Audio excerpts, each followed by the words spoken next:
pagi, Wilujeng Enji. Kita ada di Purwokerto ya. Purwokerto, Provinsi Jawa Tengah. Ada di pinggiran Sungai Serayu. Purwokerto itu terkenal dengan Serayu. Ya. Hari ini tetap semangat, apalagi 1 Juni. Hari lahirnya Pancasila, guys.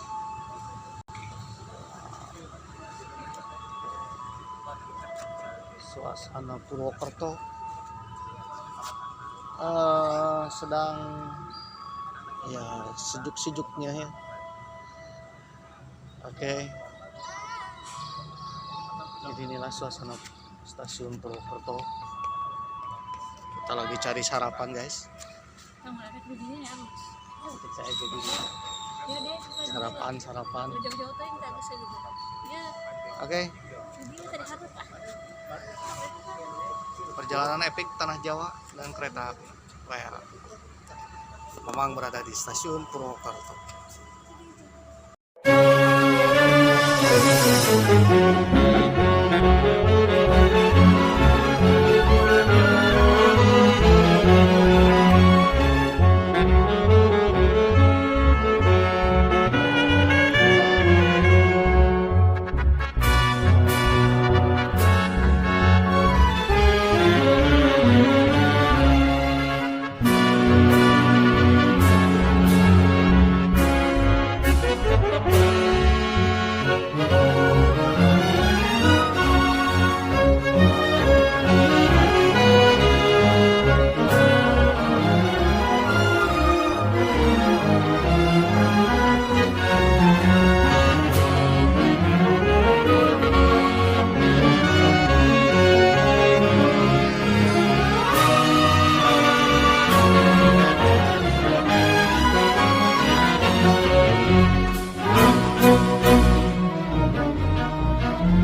Wargi Nusantara, Wargi Jabar, Wargi Jateng, Jawa Tengah, ada Purwokerto.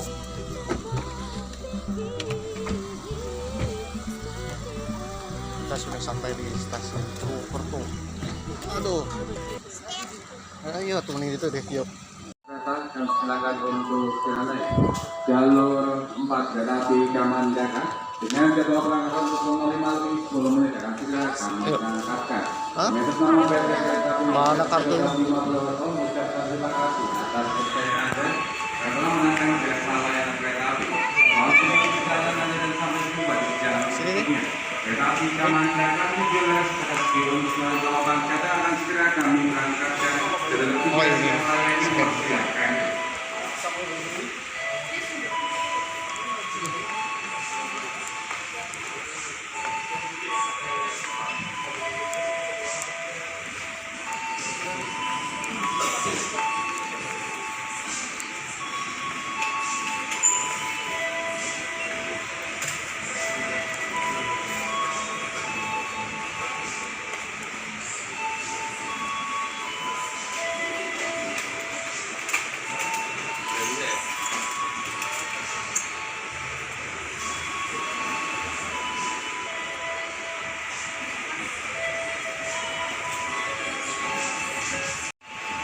Wilujeng Enji.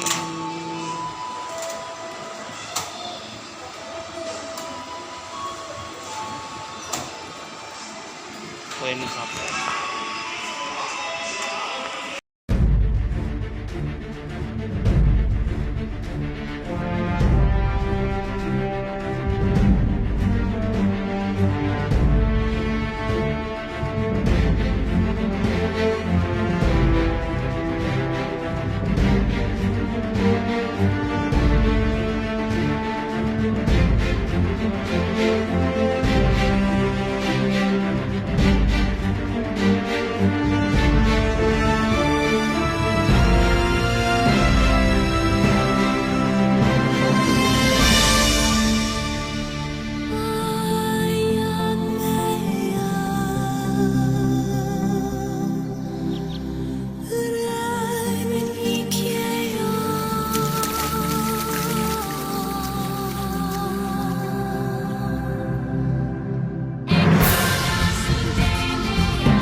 Bismillahirrahmanirrahim. Assalamualaikum warahmatullahi wabarakatuh.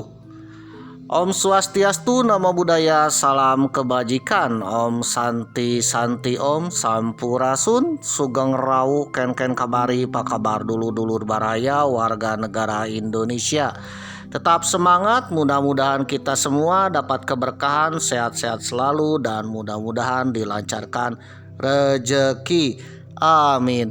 Bagi yang kemarin-kemarin sedang mencari tumbler tuku warna biru, ya mudah-mudahan ketemu. Bagi yang kemarin-kemarin sedang mencari jodoh, mudah-mudahan dapat jodoh satu hati, satu jiwa, satu chemistry.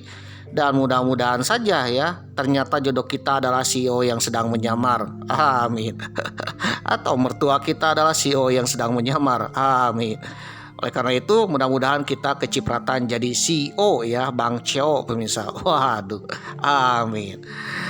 Oke pemirsa yang berbahagia, memang doakan bagi yang belum dapat jodoh segera dapat jodoh, mudah-mudahan segera dapat jodoh dan dibawa ke pelaminan sebelum datangnya perang dunia ketiga. Atau jangan-jangan sudah perang dunia ketiga nih. Waduh.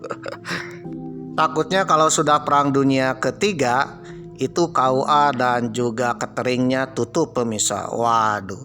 Oke pemirsa yang berbahagia, bagi saudara yang sedang menunggu dan mencari LPDP, beasiswa untuk sekolah di luar negeri, ya memang doakan mudah-mudahan dapat ya, terpilih ya saudara menjadi orang yang bersekolah di luar negeri, menuntut ilmu di luar negeri dengan biaya dari negara, dari bangsa Indonesia melalui program LPDP.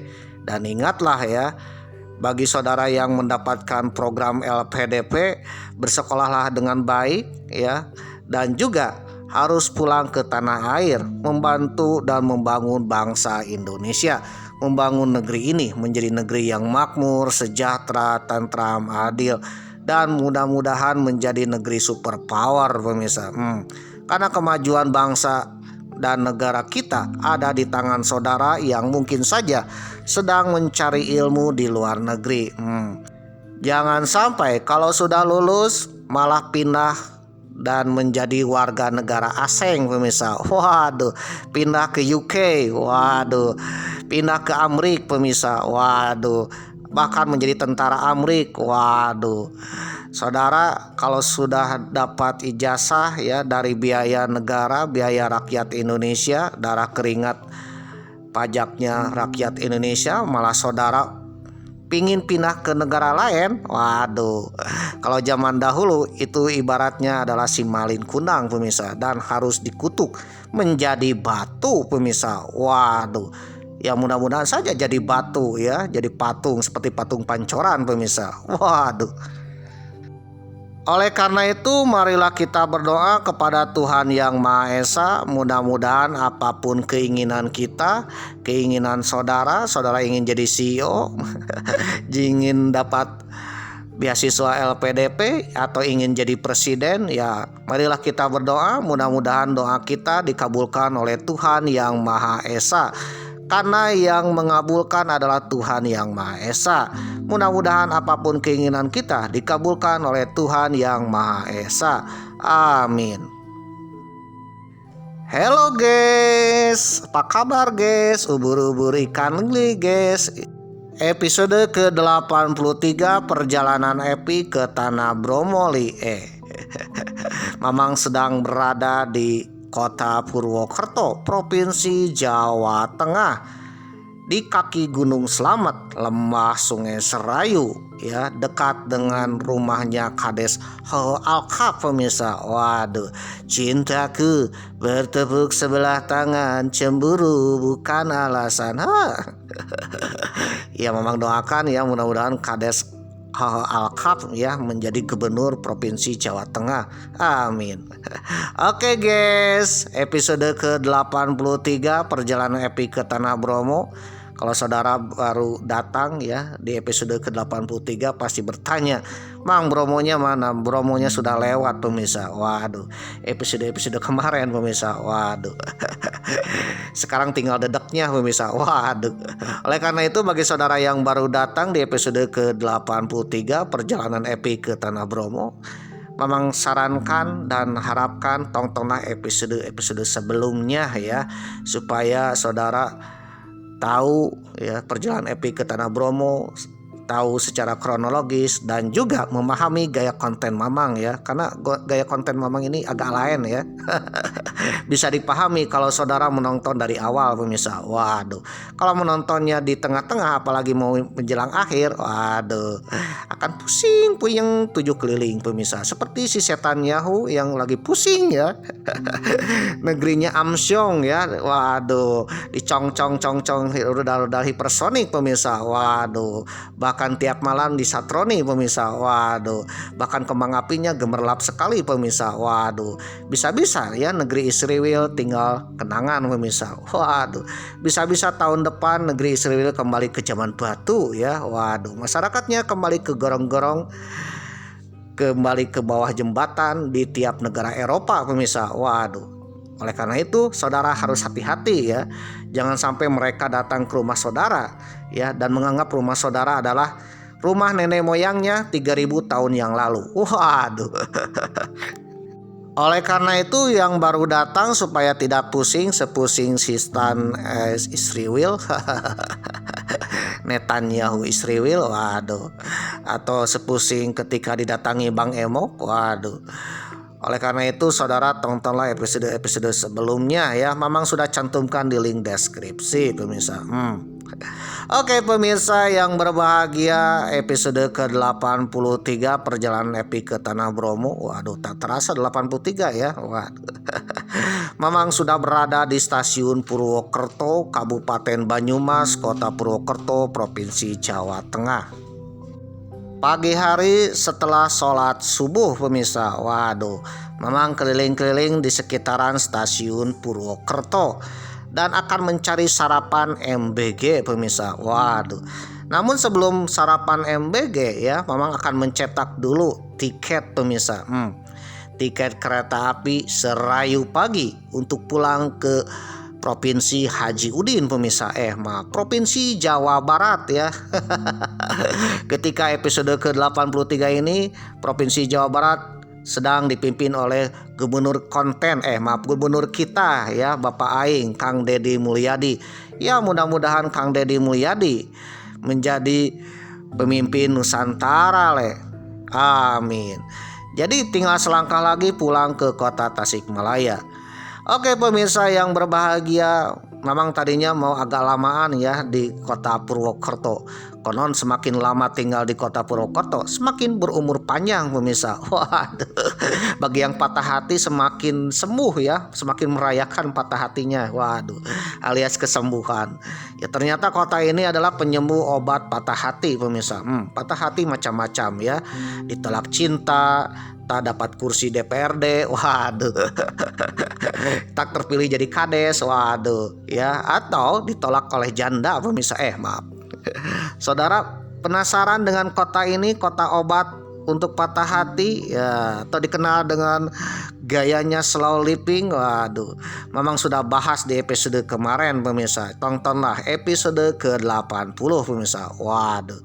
Oke pemirsa yang berbahagia, jadi Mamang tak lama di Kota Purwokerto dan akan pulang ke kota Tasikmalaya di Provinsi Provinsi Jawa Barat ya, dengan kereta api Serayu pagi. Kebetulan episode ke-83 ya, keliling-keliling sedang mencetak tiket itu pukul 5.45 waktu Indonesia Barat pemirsa, dan kereta api Serayu akan berangkat dari Purwokerto ke kota Tasikmalaya pukul 7.30 waktu Indonesia Barat, setengah 8 pagi pemirsa. Jadi ada jeda sekitar 1,5 jam pemirsa. Waduh, untuk keliling-keliling menikmati suasana di Purwokerto sekaligus mencari MBG. Waduh, alias sarapan pagi pemirsa. Konon katanya sarapan pagi yang terenak di Purwokerto adalah mendoan bergizi guys.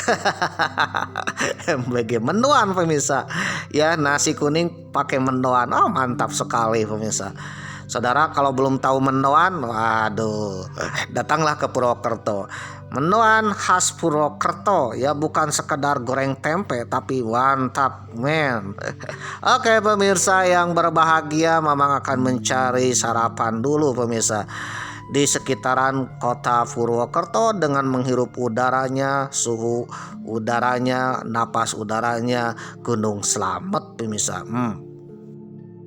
Halo guys, kebetulan episode ke-83 ini tayang. Negeri kita sedang dipimpin oleh sang Presiden Macan Asia yang insya Allah akan membawa negeri kita menjadi negeri yang damai, sejahtera, tentram, adil, makmur, dan mudah-mudahan terbebas dari hama-hama, dan insya Allah menjadi negeri superpower, negeri yang bisa membangkitkan dan juga mendamaikan dunia pemirsa. Waduh, karena ketika video ini tayang episode ke-83, memang sedang menyaksikan ya gemerlapnya mercon-mercon dan kembang api di timur tengah sana pemirsa. Waduh, ini bukan sekedar mercon pemirsa. Waduh, mirip-mirip dengan batu meteor, waduh, yang menghujani kota-kota Israel pemirsa. Serangan-serangan meteor ini ibaratnya serangan-serangan ke kota Sodom dan Gomorrah pemirsa. Waduh, yang kita kenal pada masa Nabi Lut alaihi salam. Waduh, pada masa Nabi Lut alaihi salam ya, kota Sodom dan Gomorrah ini kota besar, bahkan kota megah. Konon katanya kota yang canggih pada masanya. Waduh, bahkan lebih canggih zaman sekarang pemirsa. Waduh, teknologinya luar biasa. Waduh, jangan kira ya zaman dulu itu zaman primitif. Siapa tahu zaman dulu itu lebih canggih dari zaman sekarang pemirsa. Namun karena moralnya yang agak bejat, waduh ya, suka dengan lubang yang lain, waduh, tusbol pemirsa, waduh. Akhirnya oleh Tuhan Yang Maha Esa budal pemirsa, waduh, dikena azab pemirsa, sampai hancur berantakan, diangkat kotanya dan dibalikan dan dilempari bom-bom meteor hipersonik pemirsa. Waduh, kemungkinan zaman dahulu ketika zaman Nabi Lut akan terulang kembali pemirsa. Waduh, di sekitaran Laut Mati yang kita kenal dengan negeri Israel pemirsa. Waduh, mungkin itulah cara Tuhan ya untuk membalaskan, untuk menghukum mereka yang ya notabene merusak dunia pemirsa. Waduh, oleh karena itu mudah-mudahan saja dengan peristiwa rudal hipersoniknya Iran menyantroni Israel bubar dan kembali ke gerong-gerong di Eropa. Waduh, mudah-mudahan saja negeri Palestina, negeri yang tercinta, kembali damai, kembali sejahtera, kembali tentram dan merdeka seperti zaman dahulu kala sebelum berdirinya negeri Israel. Karena sejatinya bangsa Palestina adalah bangsa seperti kita ya, bangsa beraneka ragam pemirsa. Waduh, bangsa beragam pemirsa, dan bangsa pemilik 3000 tahun yang lalu sebagai tanah Palestina pemirsa. Kalau bertanya memang siapakah Bani Israel, ya bangsa Palestina sendiri, bukan bangsa dari luar Palestina ya yang ngaku Israel. Waduh, ngaku-ngaku Israel itu bangsa Zionis yang dari gorong-gorong Eropa keluar setelah Perang Dunia Kedua pemirsa. Waduh. Oke pemirsa yang berbahagia, bangsa Palestina adalah bangsa yang mendukung kemerdekaan Indonesia, pernah membantu Indonesia ketika perang kemerdekaan, ketika Indonesia baru bangkit pemirsa, bahkan membantu keuangan banyak saudagar-saudagar kaya Palestina zaman dahulu menggalang dana untuk Indonesia. Oleh karena itu, kita sebagai bangsa Indonesia, bangsa yang besar, menghargai jasa-jasa pahlawan, menghargai sejarah. Waduh, kita harus menghormati bangsa Palestina, dan mudah-mudahan saja kita bisa membantu Palestina menjadi bangsa yang merdeka, tentram seperti zaman dahulu kala. Karena kemerdekaan bangsa Palestina, kebahagiaan bangsa Indonesia. Oleh karena itu, Mamang berdoa mudah-mudahan bangsa Palestina kembali merdeka. Amin. Free Palestine. Halo guys, setelah perjalanan epik ke Tanah Bromo, keliling, sekarang terdampar di kota Slow Living, kota tercantik, ternyaman, bahkan bikin happy dan juga awet muda pemirsa. Bahkan konon katanya bisa menyembuhkan penyakit patah hati pemirsa. Waduh, inilah kota Purwokerto pemirsa.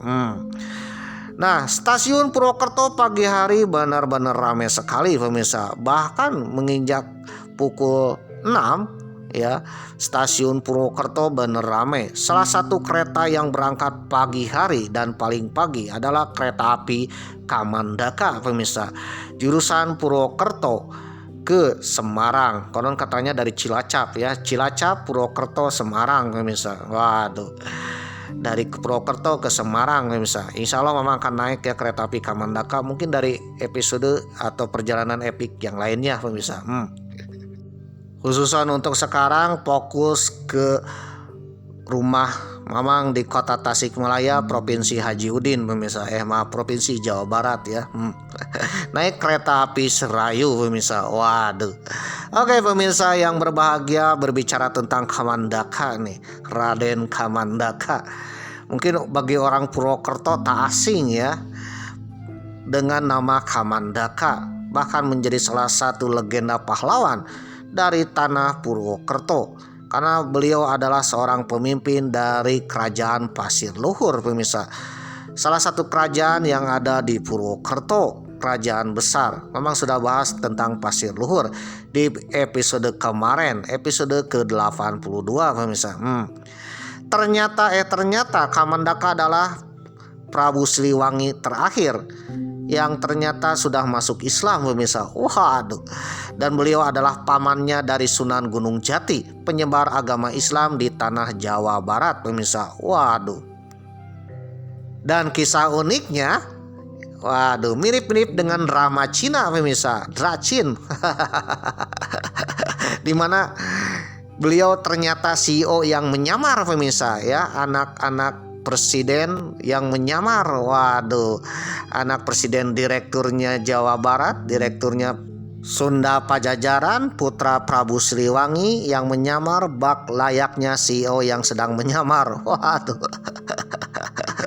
Menyamar menjadi rakyat biasa pemirsa. Waduh, seperti CEO yang sedang menyamar. Oke pemirsa yang berbahagia, ternyata berbicara tentang drama Cina, CEO yang menyamar ya. Jangan jauh-jauh ke Cina pemirsa. Ternyata di negeri kita juga ada seperti itu. Bahkan zaman dahulu kala di kota Purwokerto ini ada seorang raden yang menyamar menjadi rakyat biasa, bahkan menjadi orang biasa-biasa aja ya, rakyat jelata. Waduh. Padahal beliau ini adalah CEO ya, CEO yang sedang menyamar pemirsa, CEO putra Prabu Siliwangi pemirsa. Waduh. Oke pemirsa yang berbahagia, mungkin saudara yang belum tahu akan bertanya ya, apa sih tujuan Raden Kamandaka ini menyamar pemirsa menjadi rakyat biasa, padahal beliau ini adalah CEO. Saudara penasaran dengan cerita Mamang? Ya, Mamang akan sedikit cerita ya. Mungkin cerita bagi orang Purwokerto sudah biasa ya.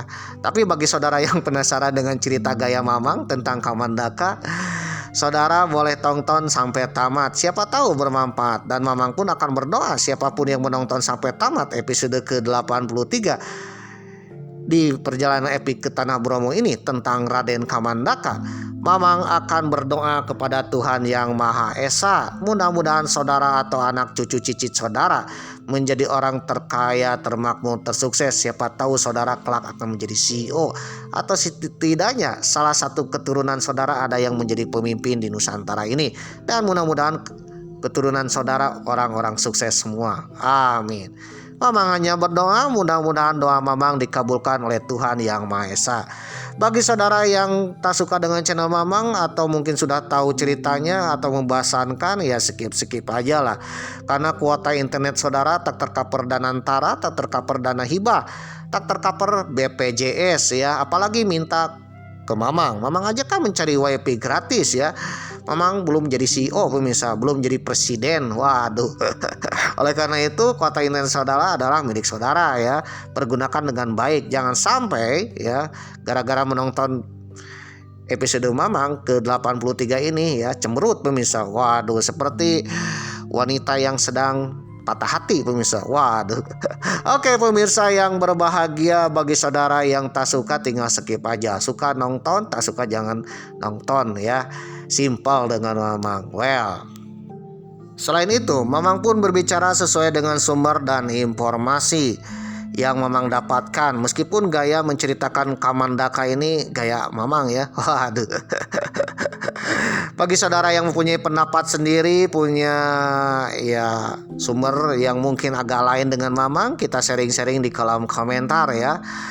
Kita diskusi di kolom komentar ya, asalkan komenan saudara ini tak berbau-bau Mossad ya. Banyak yang berbau Mossad oleh Mamang di skip ya. Waduh.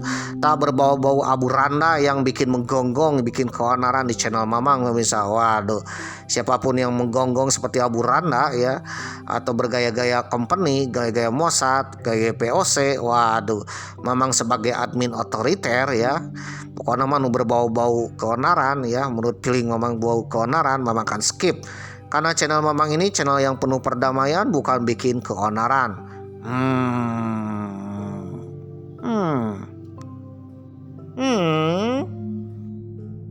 Raden Kamandaka adalah tokoh utama dalam cerita rakyat populer dari Kabupaten Banyumas, Provinsi Jawa Tengah, yang merupakan penyamaran dari Raden Banyak Catra.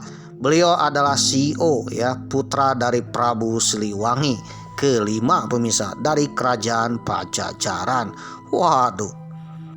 Dan bisa jadi beliau ini adalah Prabu Siliwangi ya. Karena yang namanya Prabu Siliwangi, Siliwangi adalah gelar pemirsa, mirip dengan Brawijaya di Jawa Timur di Majapahit pemirsa. Jadi Siliwangi ini bukan nama orang, tapi gelar pemirsa. Konon katanya ada 8 Prabu Siliwangi. Di antara ke-8 ini ya, salah satunya adalah Raden Banyak Catra atau dikenal dengan Kamandaka. Jadi ceritanya ya, CEO muda ini akan dilantik menjadi seorang raja pemirsa, tetapi menolak. Waduh, kenapa? Karena belum punya jodohnya pemirsa. Sang raja menjodohkan banyak istri-istri, waduh, dari berbagai wilayah di Tatar Sunda pemirsa. Bahkan dari wilayah di luar Sunda, termasuk dari Jawa ataupun dari daerah Nusantara lainnya, termasuk dari Sumatera, dari seberang seperti Kalimantan dan juga Malaya pemirsa. Tetapi belum ada yang cocok pemirsa. Waduh. Karena beliau pingin mendapatkan istri secantik istrinya ya. Karena yang namanya istri itu harus satu hati, satu jiwa, satu chemistry pemirsa. Raden Banyak Catra pingin dapat istri ya, tak peduli istrinya berasal dari kalangan manapun ya, entah dari manapun, entah itu dari kalangan bangsawan ataupun rakyat jelata pemirsa. Yang penting harus sesuai dengan kriteria ya, kriteria yang ia inginkan pemirsa. Waduh, kira-kira apa kriterianya? Waduh, simak sampai tamat. Jadi ceritanya beliau ini adalah seorang putra mahkota dari kerajaan Pajajaran, pewaris Prabu Siliwangi. Berikutnya pemirsa, mungkin saudara akan bingung ya, Prabu Siliwangi ada 8, emang ada 8 pemirsa, menurut historia.id. Jadi Prabu Siliwangi itu bukan satu orang, tapi 8 pemirsa. Karena Siliwangi artinya gelar. Bagi orang Sunda menyebut raja ini Prabu Siliwangi, tak peduli namanya rajanya siapa. Jikalau Mamang jadi raja Sunda saat itu, mungkin Mamang akan disebut Prabu Siliwangi pemirsa. Ketika Rai putra Mamang ya naik jadi raja di Sunda, mungkin rakyat Sunda akan menyebutnya Prabu Siliwangi. Dalam historia.id dengan judul artikel Prabu Siliwangi ada 8 bukan 1, ditulis oleh tim historia.id edisi 22 Juni 2017. Kita harus mengenal dulu ya keturunan dari Raden Banyak Catra alias Kamandaka. Ternyata beliau adalah keturunan Prabu Siliwangi. Yang menjadi pertanyaan, Prabu Siliwangi yang mana nih? Berdasarkan naskah Wangsakerta yang mengutip dari historia.id, gelar Prabu Siliwangi merujuk pada 8 raja Sunda Galuh yang dianggap silih wangi, alias artinya pengganti Raja Harum atau Raja Wangi.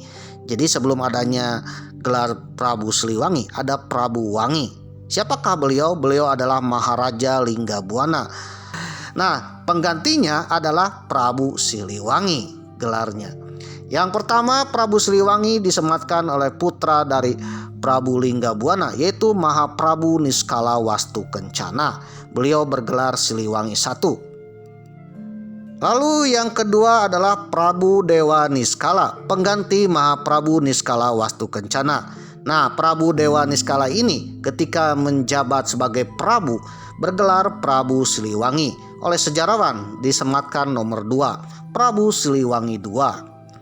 Lalu diteruskan oleh putranya Sri Baduga Maharaja atau Prabu Siliwangi III. Beliau adalah seorang raja ikonik karena ada sebuah peristiwa yang dikenal dengan peristiwa Bubat pemirsa. Di mana beliau mengantarkan putrinya untuk dinikahkan dengan Raja Hayam Wuruk, Prabu Hayam Wuruk dari kerajaan Mojopahit. Namun sayangnya terjadilah peristiwa Bubat, perang Bubat. Waduh.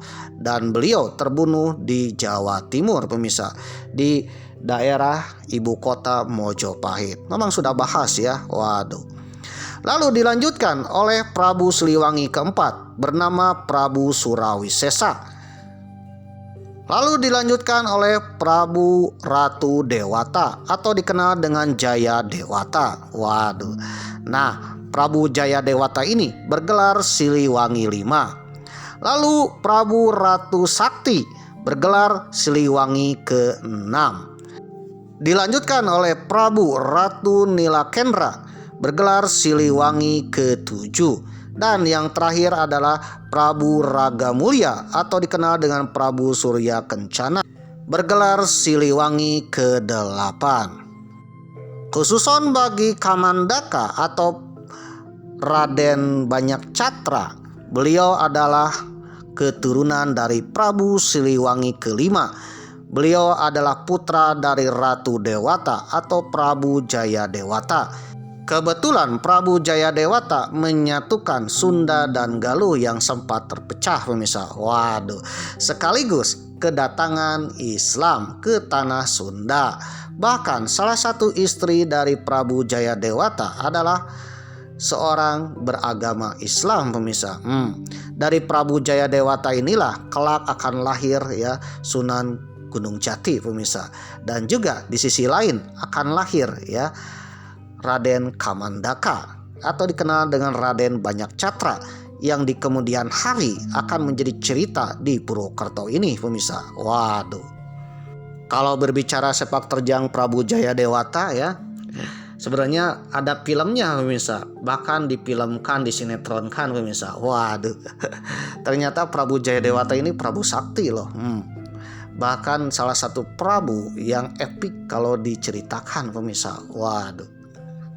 Karena kebiasaan beliau tidak suka tinggal di dalam istana pemirsa, tetapi keliling-keliling tanah Sunda dengan menyamar menjadi rakyat biasa pemirsa. Waduh, bahkan menjadi pendekar biasa yang keliling-keliling tanah Sunda. Waduh, bahkan Beliau dengan sendirinya memberantas hama-hama perampok di tanah Sunda, pemirsa. Waduh, tanpa diketahui bahwa perampok itu berhadapan dengan sang raja tanah Sunda.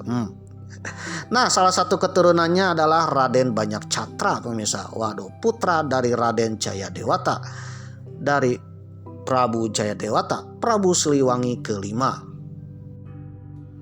Dilansir dari Perpustakaan Digital Budaya Indonesia dengan judul artikel Legenda Raden Kamandaka, ditulis oleh Ronald Rantealang, edisi 18 Oktober 2011.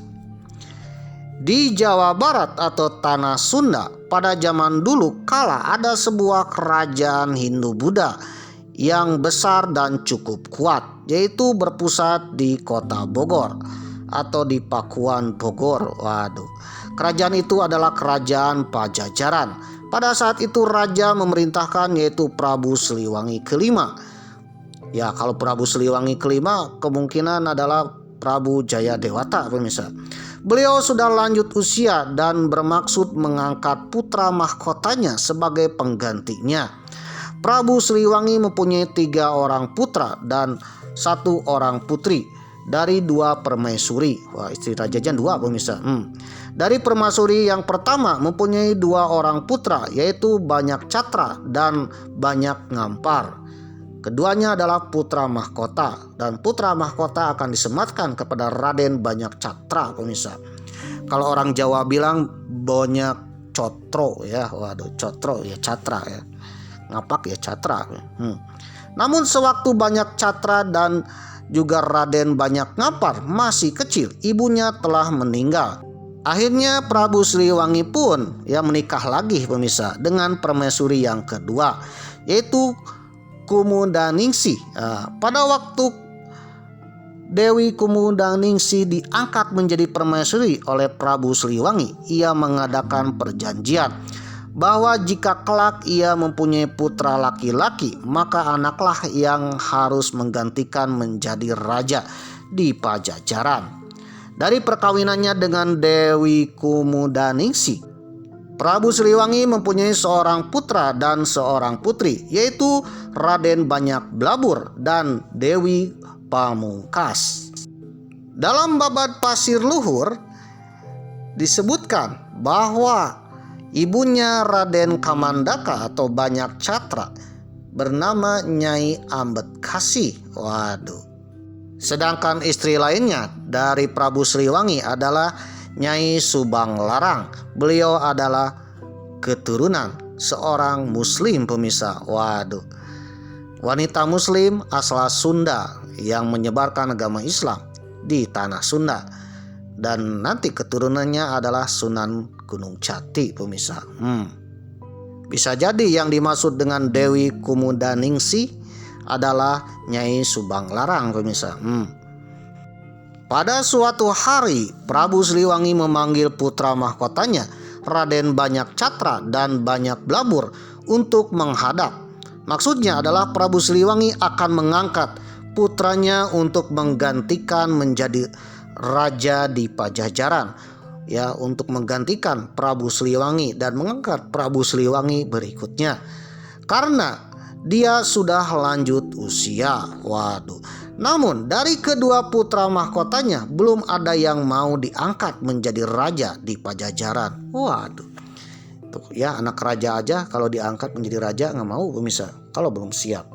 Kita yang belum siap ya mati tuh jor-joran pingin diangkat menjadi kades, pemirsa. Ketika diangkat jadi kades jadi pelanga-pelongo, pemirsa. Waduh, karena belum siap. Jadi dahulu seorang raja diangkat dan memimpin sebuah kerajaan, itu harus siap dulu, pemirsa, siap segalanya, ilmunya, mentalnya ya, dan lain-lainnya, termasuk juga pendampingnya, pemirsa. Waduh. Ketika sang raja memanggil putra mahkotanya, ya, anakku Raden Banyak Catra, Raden Banyak Blabur, ya, di antara kalian harus menjadi seorang CEO ya. Waduh. Untuk meneruskan ya kepemimpinan papa. Waduh. Apa yang terjadi dengan dua putra ini? Belum siap, pemirsa. Salah satu alasan yang dibawa oleh Banyak Catra adalah alasannya bahwa beliau, sebagai putra sulungnya, harusnya Raden Banyak Cakra ya, Raden Banyak Catra ya, harus siap sedia menjadi seorang raja pemirsa. Namun sayangnya Raden Banyak Catra tak siap pemirsa. Ya, bahkan tak mau kalau belum siap ya. Nanti takutnya kalau memimpin jadi pelangap-pelongo kalau belum siap ya. Apa alasannya? Padahal ilmunya sudah kuat ya. Ya, pengetahuannya udah oke, bahkan beasiswa LPDP ya. Dan juga ya, pengalaman ya selama berada di istana sudah oke. Namun satu yang beliau belum siap. Apa itu? Ternyata Banyak Catra mengajukan belum siap untuk memerintahkan kerajaan Pajajaran karena belum ada pendamping papa. Alias belum kawin pemirsa, belum mempunyai pendampingnya, belum punya istri, belum punya cinta sejati pemirsa. Apakah sang raja diam saja? Tentu tidak pemirsa. Bahkan sang raja pun menawarkan, kira-kira anakku siapa yang akan bapak pelet? Bapak siapa yang akan kamu lamar ya? Kalau kamu belum mendapatkan jodoh, biarkan bapak yang mencari jodoh. Di sini banyak permaisuri dan di sini banyak anak bangsawan ya. Kira-kira siapa? Tinggal tunjuk saja ya. Anakku, tinggal tunjuk siapa yang akan kelak menjadi istrimu. Papa akan pelet, papa akan lamar ya. Maharnya bermiliar-miliar pemirsa, bahkan diangkat menjadi CEO. Apa jawaban Raden Banyak Catra?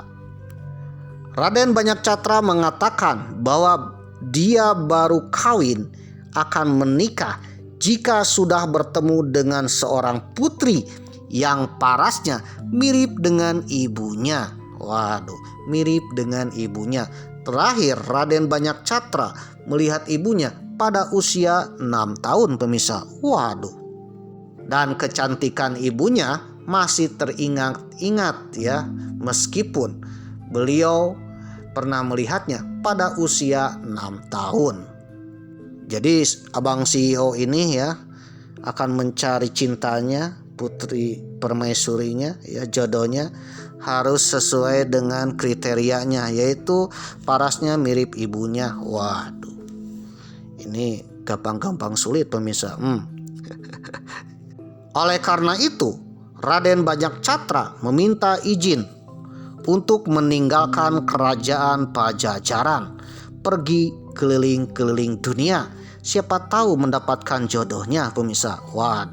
Raden Banyak Catra meminta izin kepada bapaknya ya, kepada keluarganya, pada saudara-saudaranya ya, akan pergi meninggalkan kerajaan Pajajaran, keliling-keliling Nusantara. Siapa tahu di salah satu sudut di sebuah negeri di Nusantara ya, ada jodohnya yang sesuai dengan kriteria impiannya. Akhirnya Raden Banyak Catra pun pergi meninggalkan kerajaan Pajajaran. Apa pesan ayahnya? Hati-hati dan segera mendapatkan jodohmu kembali ke tanah air. Raden Banyak Catra pun pergi meninggalkan istananya, istana Pajajaran, keliling-keliling pemirsa. Mendaki gunung, melewati lembah, ya, melintasi sungai, melewati alas, melewati hutan, melewati kebun, dan melewati dari satu kampung ke kampung lainnya. Hingga akhirnya terdampar di Gunung Tangkuban Perahu pemirsa. Mungkin saudara tak asing dengan Gunung Tangkuban Perahu ya, yang ada di Kabupaten Bandung pemirsa. Yang dimana gunungnya mirip perahu pemirsa.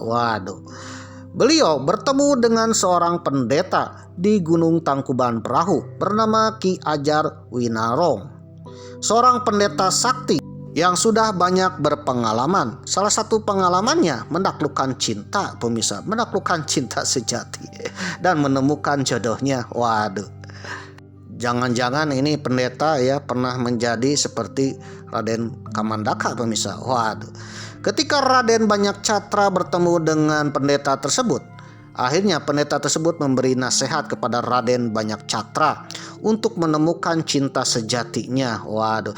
Sekaligus untuk menilai ya bagaimana wanita tersebut benar-benar mencintai apa adanya pemirsa. Apa sarannya? Apa nasihatnya? Raden Banyakcatra harus menyamar pemirsa. Harus menyamar. Ibaratnya CEO yang menyamar. Menyamar jadi orang biasa. Menjadi pendekar pengelana biasa. Waduh. Menjadi rakyat biasa. Tanggalkan. Waduh. Pakaian kebesarannya. Tanggalkan nama kebesarannya. Ganti dengan nama biasa pemirsa. Dengan pakaian biasa. Oleh karena itu, Raden Banyakcatra pun mengikuti ya, menuruti nasihat dari pendeta tersebut. Seorang pendeta sakti dan tahu untuk mempersunting ya seorang wanita yang benar-benar idaman baik luar maupun dalamnya dan mendapatkan apa yang diinginkannya.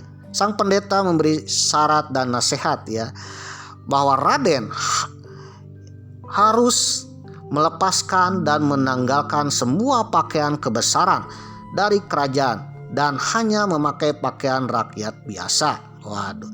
Sekaligus harus menyamar dengan menggunakan nama biasa. Sang Raden pun memakai pakaian biasa ala-ala seorang pengelana ya, yang berkelana berkeliling-keliling. Waduh. Bahkan seperti seorang pengembala pemirsa. Seperti Akamsi, anak kampung pemirsa. Waduh. Dan namanya juga ya disamarkan dengan nama Kamandaka. Akhirnya Raden Banyakcatra pun berubah nama menjadi Kamandaka untuk menyamar mencari cintanya pemirsa. Waduh. Kamandaka pun berangkat dari Gunung Tangkuban Perahu mencari cintanya ke arah timurnya. Waduh. Beliau berjalan kaki melewati lembah, melewati gunung, melewati sungai, melewati kebun, melewati kampung. Dari satu kampung ke kampung lain, dari satu gunung ke gunung lain, dari sungai ke sungai lain, dari kebun ke kebun lain. Waduh, dari hutan ke hutan yang lain. Waduh, dari kliwon ke kliwon. Waduh, dari Jumat ke Jumat. Dari Sabtu, Minggu, Senin, Selasa, Rabu, Kamis ya, dari bulan ke bulan. Berkeliling-keliling, berkelana pemirsa, berkelana mencari cinta. Waduh, hingga dari perjalanan panjangnya itu berhari-hari, berbulan-bulan, sampailah Raden Kamandaka ke tempat wilayah yang dikenal dengan Kadipaten atau Kerajaan Pasir Luhur, sebuah kerajaan di timurnya Provinsi Jawa Barat, di timurnya Tatar Sunda yang sekarang sudah masuk menjadi wilayah Jawa Tengah, yang kelak Pasir Luhur itu berubah nama menjadi Banyumas Purwokerto pemirsa. Waduh. Batas terakhirnya Tatar Sunda. Memang sudah bahas ya. Waduh. Bahwa Pasir Luhur ini adalah bordernya Sunda pemirsa dengan tanah Jawa. Waduh. Tanah Jawa Wirasaba, Pasir Luhur, Sunda pemirsa. Secara kebetulan Raden Kamandaka tersesat. Waduh. Sampailah ke Pasir Luhur pemirsa. Beliau bertemu dengan Patih Kadipaten Pasir Luhur yang bernama Patih Reksanata. Patih Reksanata kebetulan sudah tua, mau pensiun, namun tak punya anak. Maka Raden Kamandaka akhirnya dijadikan anak angkatnya dari Patih Reksanata. Kebetulan kemampuan Raden Kamandaka ya sangat mumpuni untuk menjadi prajurit atau pengawal raja pemirsa. Waduh. Karena beliau mempunyai kanuragan yang luar biasa pemirsa. Bahkan suatu ketika Patih Reksanata ditugaskan oleh Adipati Pasir Luhur untuk menumpas perampok di sekitaran daerah timur Pasir Luhur sebagai jalur perdagangan. Ketika sampai di sana, Patih Reksanata hampir kewalahan menghadapi perampok.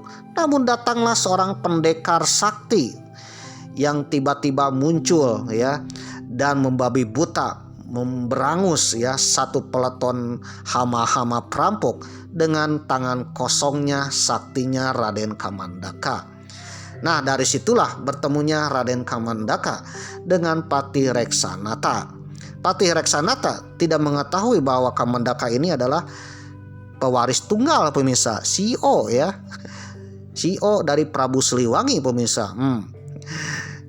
Patih Reksanata hanya mengenal bahwa Kamandaka ini seorang yang sebatang kara berhilir mudik mencari pengalaman, mungkin mencari pekerjaan rakyat biasa. Oleh karena itu Patih Reksanata pun mengangkat anak angkatnya yaitu Raden Kamandaka untuk menjadi anak angkat Patih Reksanata sekaligus menggantikan posisi Patih Reksanata ya sebagai patih di Pasir Luhur. Patih Reksanata merasa sangat bangga dan senang hati mempunyai putra angkat Raden Kamandaka yang gagah perkasa dan tampan. Maka Patih Reksanata sangat mencintainya, menyayanginya sebagai anak angkatnya, serasa anak sendiri. Waduh. Kebetulan Pasir Luhur saat itu dipimpin oleh Adipati Kandadaha pemirsa. Adipati Kandadaha sebagai adipati dari kadipaten atau kerajaan bawahan Pajajaran Pasir Luhur. Kebetulan sekali ya, Adipati Kandadaha mempunyai seorang putri cantik, waduh, bernama Dewi Ciptarasa. Dewi Ciptarasa kebetulan belum mendapatkan jodohnya pemirsa. Waduh. Akhirnya Raden Kamandaka disuruh oleh papi angkatnya atau oleh Patih Reksanata, bapak angkatnya, untuk mengabdi kepada Adipati Kandadaha alias Adipati Pasir Luhur. Ketika diterima oleh Adipati Kandadaha, Kamandaka pun diterima menjadi pengawal resmi kerajaan Pasir Luhur. Tugas pertamanya adalah menjaga keputren wilayah yang diisi oleh putri-putri dari Adipati Kandadaha. Ternyata Adipati Kandadaha mempunyai banyak putri-putri cantik. Namun kesemuanya sudah punya suami. Waduh, hanya satu yang belum dapat suami, yaitu si bungsu yang cantik bernama Dewi Ciptarasa. Waduh, pucuk dicinta ulang pun tiba pemirsa. Waduh, ketika menjaga keputren Dewi Ciptarasa, pertama kalinya Raden Kamandaka terperangah pemirsa, belanga blongo pemirsa. Waduh, tersilau men. Waduh, ternyata Dewi Ciptarasa mirip sekali dengan ibunya. Meskipun Raden Kamandaka mengingat ibunya waktu kecil, tapi kecantikannya masih teringat. Nah, ketika melihat Dewi Ciptarasa, apalagi sorot matanya, maka Dewi Ciptarasa mirip dengan ibunya. Benar-benar cantik pemirsa. Waduh, maka dalam hatinya, disinilah cintaku ada pemirsa. Waduh, disinilah aku menemukanmu. Waduh. Ini kebayang ya, sorot matanya itu lebih tajam dari rudal hipersonik Iran pemirsa. Karena sorot mata Dewi Ciptarasa ini bisa membunuh hatinya Raden Kamandaka pemirsa.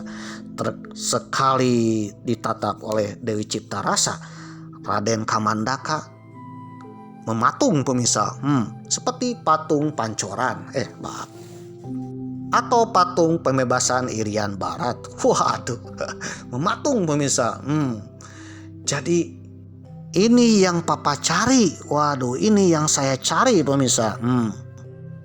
Dewi Ciptarasa inilah seorang putri yang mempunyai wajah mirip ibu Raden Kamandaka, dan putri inilah yang ia cari oleh Raden Kamandaka.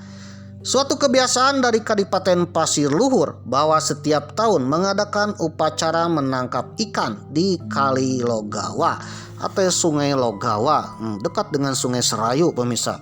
Bahkan nama Logawa pun dijadikan nama kereta api Logawa pemirsa. Waduh. Pada upacara ini semua keluarga Kadipaten Pasir Luhur beserta para pembesar dan pejabat pemerintah ikut menangkap ikan di Kali Logawa. Pada saat Patih Reksanata pergi mengikuti upacara menangkap ikan di Kali Logawa, tanpa diketahuinya, Raden Kamandaka secara diam-diam telah mengikuti dari belakang. Pada kesempatan inilah Raden Kamandaka dapat bertemu dengan Dewi Ciptarasa. Waduh, bertemu langsung dengan Dewi Ciptarasa. Kebetulan Dewi Ciptarasa pun lagi mencari jodoh pemirsa. Waduh, Raden Kamandaka mencari jodoh, Dewi Ciptarasa mencari jodoh, ya sedang mencari jodoh keduanya. Akhirnya bertemu ya di kolam ikan. Mereka berdua akhirnya terperana, terperosok, saling jatuh cinta. Bahkan dalam legendanya ketika Dewi Ciptarasa sedang menangkap ikan ya, dia tercebur pemirsa, bahkan mau titelem pemirsa. Waduh, akhirnya Raden Kamandaka dengan sigapnya menyelamatkannya. Waduh, setelah diselamatkan akhirnya mereka saling tatap menatap. Keduanya terpana terpesona pemirsa, hatinya mulai tinung tinung tinung tinung. Waduh, udah hipersonik pemirsa, sampai terpapar sinar cinta pemirsa. Waduh, dari pertemuan itulah akhirnya rasa cinta pun tumbuh pemirsa. Lama kelamaan mereka berdua saling bertemu dan bertemu. Waduh, beliau pun diam-diam ya mengirimkan surat kepada Raden Kamandaka. Apa tuh isi suratnya? Berharap Raden Kamandaka bisa bertemunya di Keputren alias tempat Dewi Ciptarasa, di mana area tersebut adalah area terlarang bagi para pemuda pemirsa. Pemuda yang bukan muhrim. Waduh, hanya orang tuanya atau suaminya yang boleh masuk kalau sudah bersuami. Waduh, bahkan pengawalnya pun dilarang masuk. Dilarang masuk ke Keputren. Ini sang Raden disuruh masuk oleh Dewi Ciptarasa. Waduh. Atas permintaan dari Dewi Ciptarasa, Raden Kamandaka pada malam harinya berkencan ya dengan Dewi Ciptarasa di Taman Keputren pemirsa. Waduh, taman khusus untuk putri raja. Waduh, dimana ini area zona merahnya bagi para pemuda yang bukan muhrim pemirsa. Waduh, khusus untuk putri. Semalaman mereka berdua di bawah sinar rembulan, berdua-duaan di malam hari pemirsa. Kira-kira ngapain ya? Walau alam. Benarlah pada malam harinya Raden Kamandaka dengan diam-diam tanpa izin dari sang pati atau juga dari ayahnya Adipati Kandadaha, ia pun pergi menjumpai Dewi Ciptarasa yang sudah rindu menantikan kedatangan Raden Kamandaka. Namun keberadaan beliau berdua di Taman Keputren, waduh, tidak berlangsung lama karena diam-diam prajurit pengintainya melihat ada pemuda yang masuk ke Keputren. Dikiranya itu adalah pencuri atau yang ingin mengganggu sang putri. Tiba-tiba ya Raden Kamandaka dengan Dewi Ciptarasanya, waduh, digerebek hansip pemirsa. Digerebek oleh prajurit pemirsa, prajurit Adipati Kandadaha, ayahnya dari prajurit Pasir Luhur pemirsa. Waduh, mengepungnya pemirsa. Waduh, terjadilah baku hantam di situ. Karena kesaktian dari Raden Kamandaka, akhirnya Raden Kamandaka berhasil meloloskan diri dari kepungan para prajurit Pasir Luhur yang mengepungnya. Sebelum Raden Kamandaka lolos dari Taman Keputren, ia sempat mengungkapkan identitasnya. "Hei para prajurit, kenalkan aku, Kamandaka, putra dari Pati Reksanata." Hal ini didengar oleh prajurit oleh para hansip. Waduh, mau digerebek siapa kamu? Waduh, saya Kamandaka, anak Reksanata. Waduh, anak pejabat bro. Akhirnya para prajurit itu melaporkan kepada Adipati Kandadaha. Sang Adipati pun marah besar. Adipati Kandadaha pun memanggil patihnya Reksanata. Mendengar hal ini, maka Pati Reksanata pun dipanggil dan harus menyerahkan putranya hidup atau mati, karena ini adalah penghinaan bagi seorang adipati. Jadi memasuki keputren anak orang ya, apalagi anak raja, itu penghinaan pemirsa. Perintah ini dilaksanakan oleh Pati Reksanata sebagai ayah tirinya, meskipun di dalam hatinya sangat berat. Ketika dikejar oleh prajurit dari Pasir Luhur, Raden Kamandaka akhirnya bisa lari ke dalam hutan, masuk ke sebuah sungai dan menyelam mengikuti arus air sungai. Sungai tersebut adalah Sungai Logawa pemirsa. Waduh. Para prajuritnya melihat Kamandaka masuk ke sungai terbawa arus dan tenggelam. Akhirnya para prajuritnya itu melaporkan kepada Pati Reksanata dan juga Adipati Kandadaha, melaporkan bahwa Kamandaka tewas di arus sungai, tenggelam terbawa arus dan tenggelam oleh sungai. Waduh, apa yang dirasakan oleh Adipati Kandadaha? Merasa lega dan puas pemirsa. Waduh.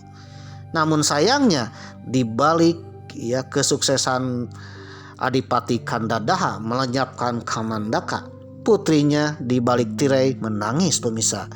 Kenapa? Karena cintanya pergi terbawa arus sungai dan dikatakan telah meninggal. Waduh. Dewi Ciptarasa setelah mendengar berita itu sangatlah muram dan sedih. Hari-harinya sang Dewi menutup diri di keputren. Waduh. Ketika sang Raden Kamandaka menyelam terbawa arus Sungai Logawa, akhirnya sang Raden ditemukan oleh pemancing di sungai. Waduh. Ada seorang bernama Rekajaya yang sedang memancing ikan. Ketika memancing, kailnya nyangkut kepada tubuh Raden Kamandaka. Nah, dari situlah Raden Kamandaka diselamatkan oleh Rekajaya. Rekajaya membawa Raden Kamandaka kepada ibunya bernama Mbok Kertosuro. Mbok Kertosuro adalah seorang janda miskin di desa Panagih di daerah selatan Pasir Luhur. Mbok Kertosuro punya anak bernama Rekajaya. Kebiasaan Rekajaya selain memancing adalah adu ayam pemirsa. Waduh, penggemar adu ayam. Adu ayam, mengadu ayam. Karena zaman itu adu ayam ya populer pemirsa. Waduh. Kebetulan Mbok Kertosuro mempunyai ayam jago yang sangat jago. Kalau diadu pasti menang. Ayam jago itu bernama Mercu. Pada setiap penjambung ayam, Mercu selalu menang. Waduh. Rekajaya selalu mengurusi Mercu. Nah, suatu ketika Rekajaya memberikan Mercu kepada Raden Kamandaka. Nah, dari situlah Raden Kamandaka punya profesi baru, yaitu seorang penyambung ayam, pengadu ayam. Waduh.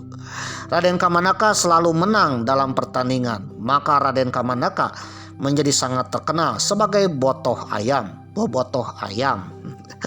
Bobotoh artinya pemenang ya, sambung ayam pemirsa. Mirip-mirip dengan bobotoh Persib. Waduh. Kemenangan Persib. Well. Nah, ayam-ayam Kamandaka ini ya selalu menang pemirsa. Waduh. Dan menangnya itu terkenal sampai seluruh negeri kerajaan Pasir Luhur. Berita kemenangan ayam-ayam Kamandaka ini terdengar sampai ke Adipati Kandadaha. Bahkan sangat terkejutnya lagi bahwa sang penyambung ayam ini bernama Kamandaka yang selama ini dianggap sudah wafat, tenggelam di sungai.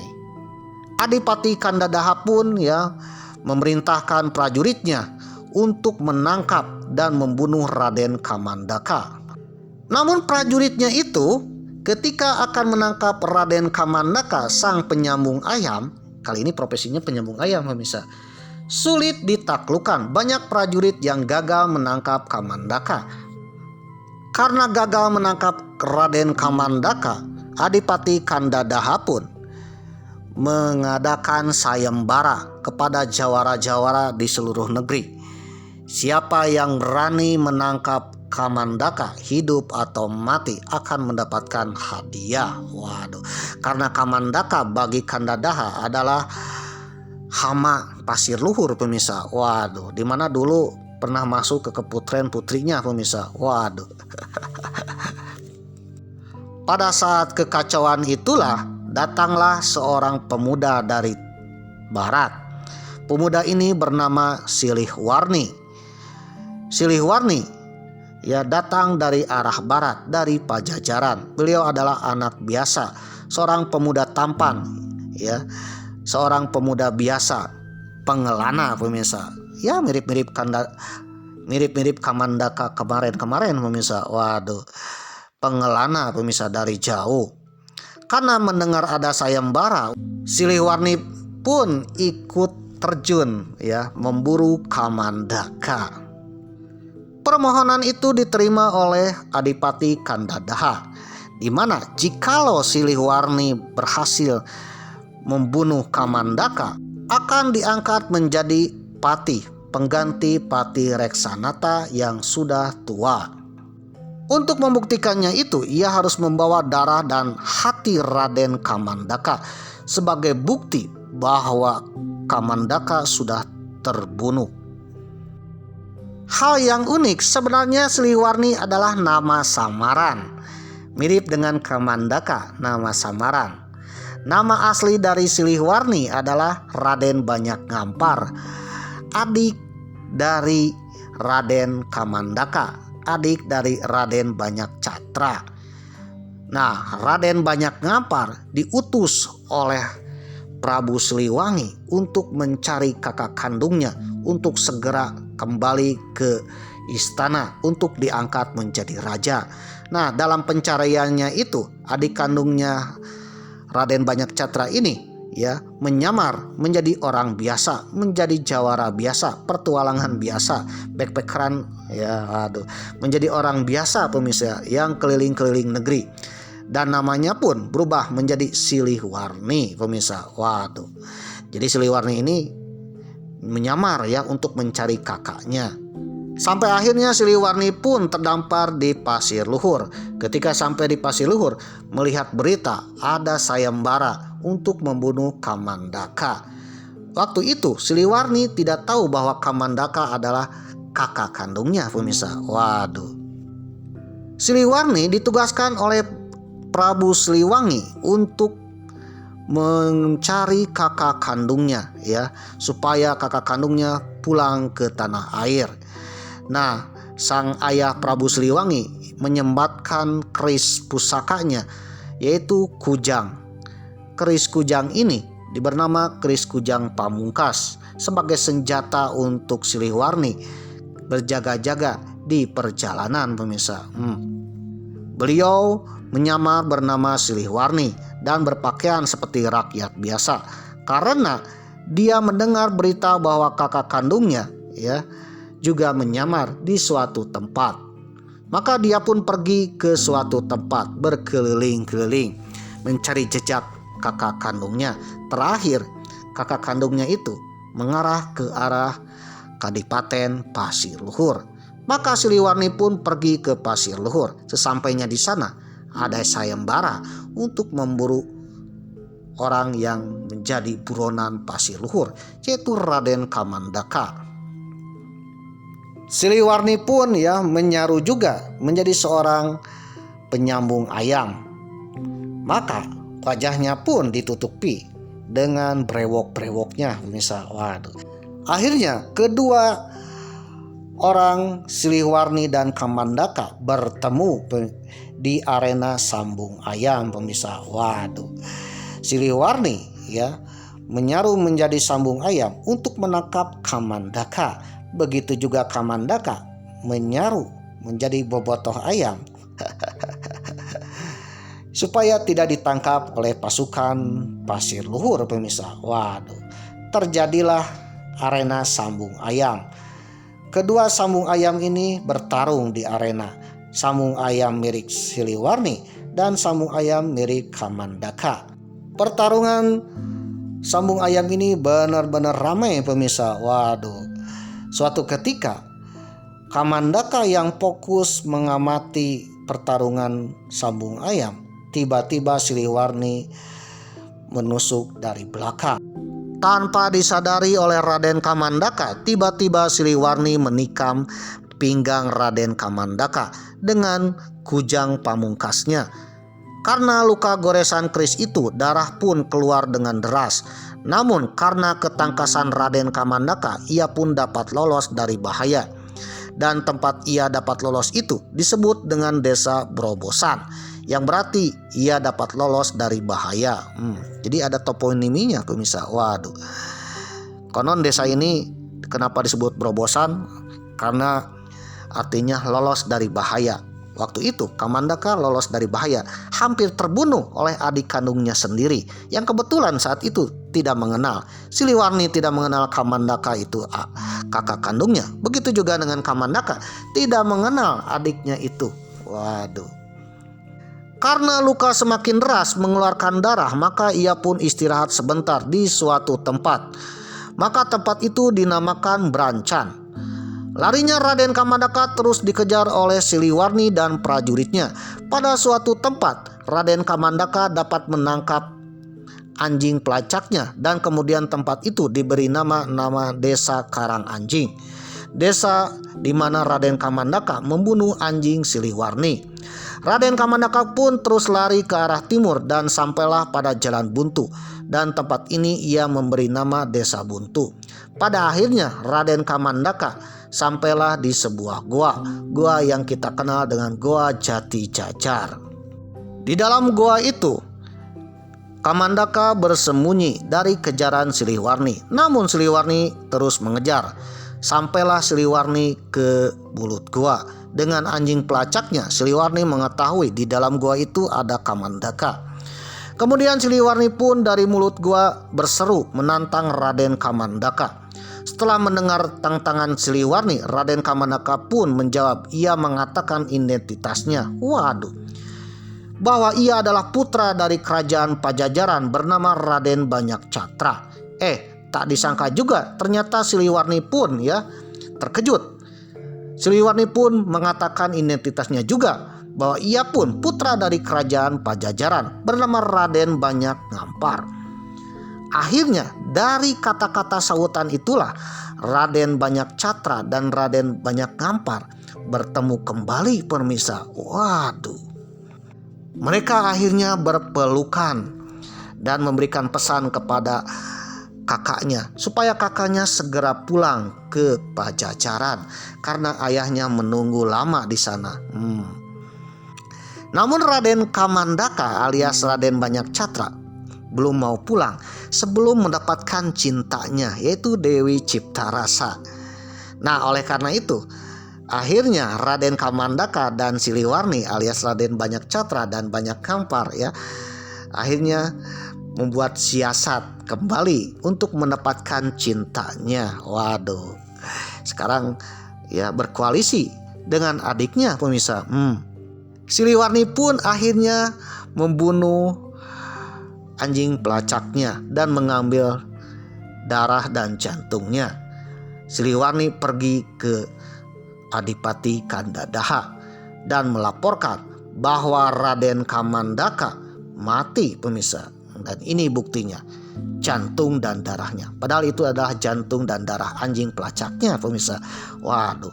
Dari situlah Adipati Kandadaha mengumumkan bahwa buronannya telah mati. Waduh.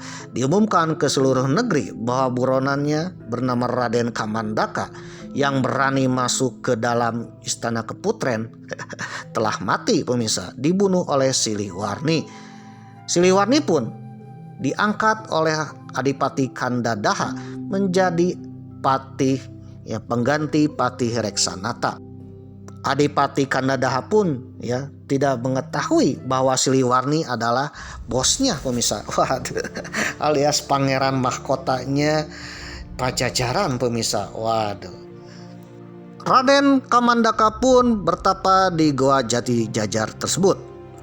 Dari pertapaannya itu ada petunjuk bahwa Raden Kamandaka harus menjadi lutung pemirsa. Waduh, menjadi seekor monyet hitam pemirsa. Berkat temannya Rekajaya ya. Rekajaya membuat kostum monyet hitam. Waduh, kostum di mana monyet itu mirip dengan lutung pemirsa. Waduh. Rekajaya pun memberikan kostum itu kepada Kamandaka. Kamandaka akhirnya menyaru menjadi lutung pemirsa. Waduh, ini perjalanannya epik pemirsa. Dari sambung ayam ke lutung pemirsa. Waduh. Pada suatu hari Adipati Kandadaha dengan keluarganya ya sedang healing-healing berburu ke dalam hutan. Tiba-tiba di dalam hutan bertemu dengan seekor lutung besar dan jinak pemirsa. Waduh, ini lutungnya mirip dengan manusia ya, seukuran tubuh manusia, besar dan jinak. Nah, karena kejinakan itulah maka Adipati Kandadaha menangkapnya pemirsa. Waduh, dan mengerangkengnya dan membawanya ke Kadipaten. Di Kadipaten ternyata sang putri yang dari kemarin-kemarin murung karena ditinggal oleh Kamandaka tergugah kembali, ceria kembali pemirsa setelah melihat lutung tersebut. Akhirnya Adipati pun ya memberikan lutung itu kepada putrinya Dewi Ciptarasa. Dengan adanya lutung tersebut, Dewi Ciptarasa merasa ya tidak kesepian lagi setelah kehilangan Kamandaka. Namun yang unik, suatu ketika lutung yang dipelihara oleh Dewi Ciptarasa berubah pemirsa. Kostumnya ditanggalkan ketika malam hari. Dari pembukaan kostumnya inilah ya akhirnya Dewi Ciptarasa terperangah pemirsa. Ternyata di balik kostum lutung itu adalah seorang pangeran, seorang pria yang selama ini dicari, yaitu Raden Kamandaka. Waduh. Dari situlah Dewi Ciptarasa mengetahui bahwa lutung itu adalah kekasihnya yang telah lama hilang pemirsa. Waduh.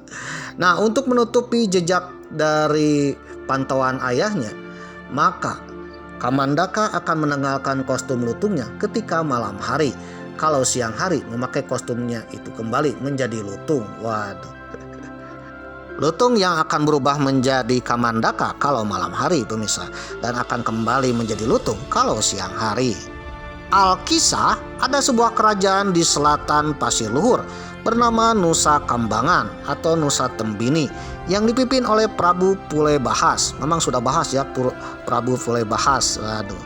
Salah satu kerajaan di Pulau Nusa Kambangan tiba-tiba ingin meminang Dewi Ciptarasa. Waduh. Putri bungsu dari Kadipaten Pasir Luhur. Jika pinangan ini ditolak, maka Raja Pulebahas akan menghancurkan Kadipaten Pasir Luhur. Ketika akan meminang Dewi Ciptarasa dengan pasukannya dan juga mahar-maharnya, jika maharnya ditolak, maka Pasir Luhur akan dihancur leburkan. Pulebahas pun bertemu dengan Adipati Kandadaha. Sang Adipati bingung ya antara menerima atau menolaknya. Jikalau menolak, maka kerajaannya akan hancur pemirsa. Waduh. Dari kebingungannya itulah Pulebahas tak sabar pemirsa, bikin keonaran di dalam istana. Nah, saat bikin keonaran itulah lutung yang tadinya pendiam, waduh, lucu-lucu, akhirnya berubah pemirsa menjadi silak sakti pemirsa. Waduh, menjadi pendekar, membabi buta ya, membunuh semua pasukan Pulebahas di dalam istana Pasir Luhur pemirsa. Waduh. Pada akhirnya Pulebahas pun terdesak pemirsa dan terbunuh oleh si lutung tersebut pemirsa. Waduh. Lutung itu berubah menjadi pendekar sakti pemirsa. Adipati Kandadaha pun terperangah pemirsa. Siapakah lutung itu? Waduh.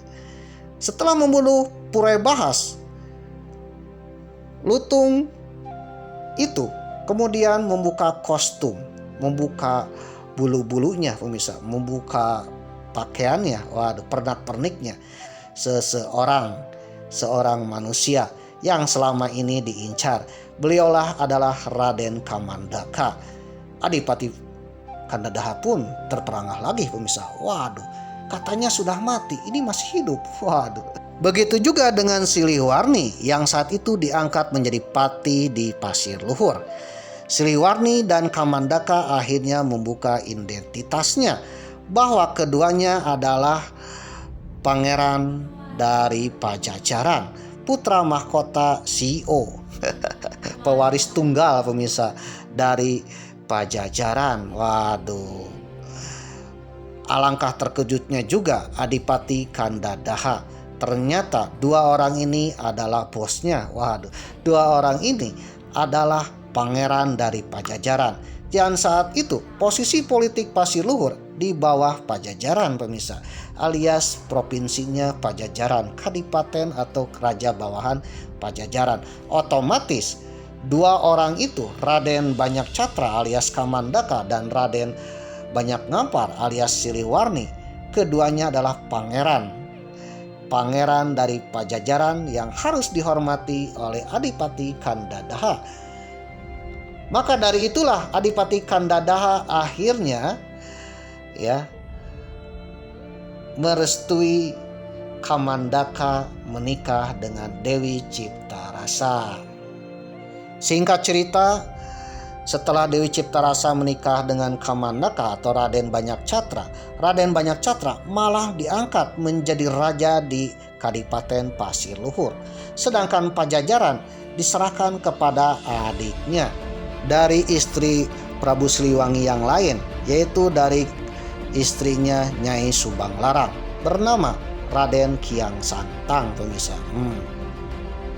Jadi kesimpulannya, setelah menemukan cinta sejatinya, Raden Banyak Catra bukan menjadi raja di Pajajaran, malah menjadi raja di Pasir Luhur. Ada sebagian pendapat bahwa Raden Kamandaka alias Raden Banyak Catra adalah pewaris tunggal Prabu Siliwangi alias keturunan Prabu Siliwangi, atau jangan-jangan beliau ini kelak menjadi Prabu Siliwangi yang masuk Islam. Diceritakan juga bahwa Dewi Ciptarasa ini adalah seorang muslim pemirsa. Dewi Ciptarasa seorang muslim, Adipati Kandadaha juga muslim. Nah, suatu ketika Raden Banyak Catra ini masuk Islam setelah menikah dengan Dewi Ciptarasa. Waduh.